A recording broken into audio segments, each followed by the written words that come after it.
Financial freedom. It means different things to every one of us.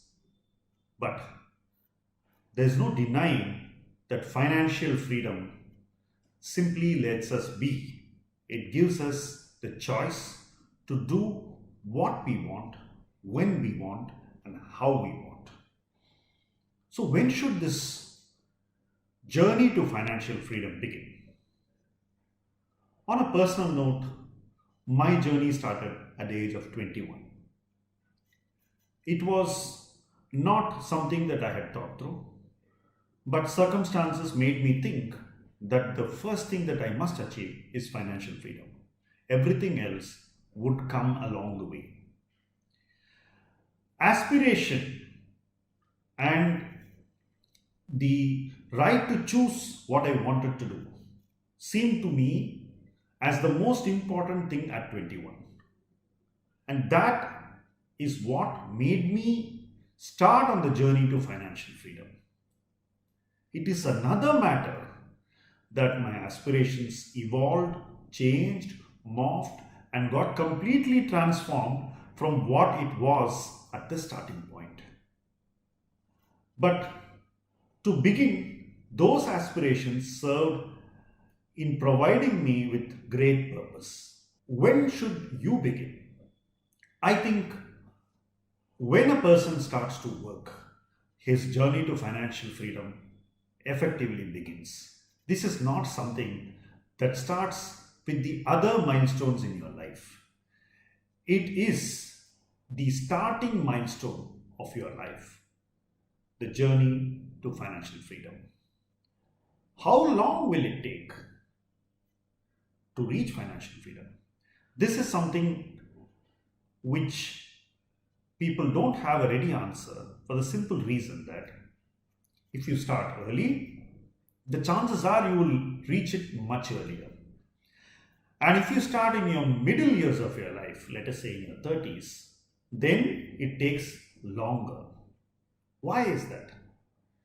The reason is that the freedom to do a lot of things is higher in the earlier years than what we enjoy in the middle years. Responsibilities fill our lives. They fill our list of things to do. They add to the list of expenditure that usually dominates our lives.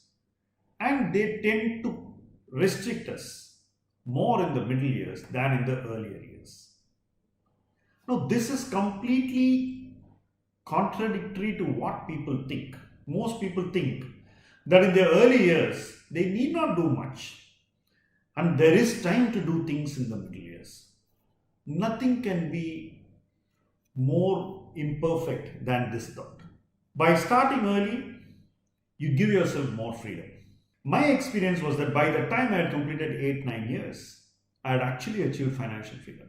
Many people who had traveled with me in school, in college, started this journey after I had completed this journey. But as I mentioned in my initial remark, financial freedom is a continuing journey. Achieving financial freedom is the first milestone, and once you achieve it, your notion of freedom grows, evolves, and transforms into bigger things. Purpose keeps one going. Greater purpose walks into your life, and you want to do much more. Goals, which we start with, become milestones. Once you reach that goal, you think ahead of things which are more significant, more evolved, and more important to you at that point in time.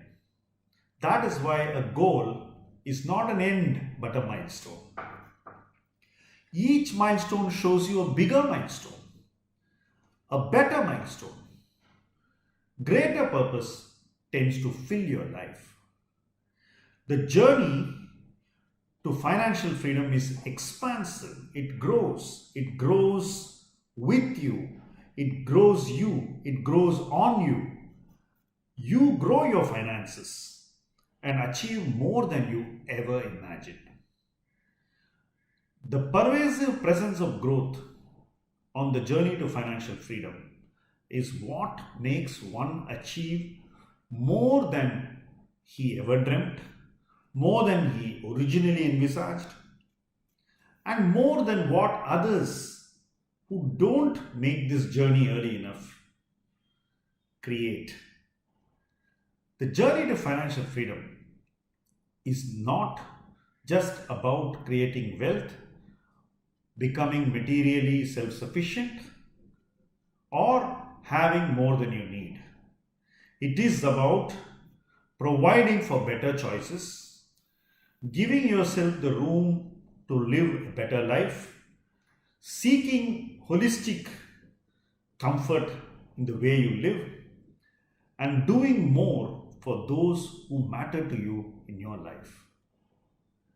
The one thing most people regret towards the end of their life is they could not do all these things. And the only way one can avoid regretting in later part of one's life is by starting the journey to financial freedom as soon as you begin work.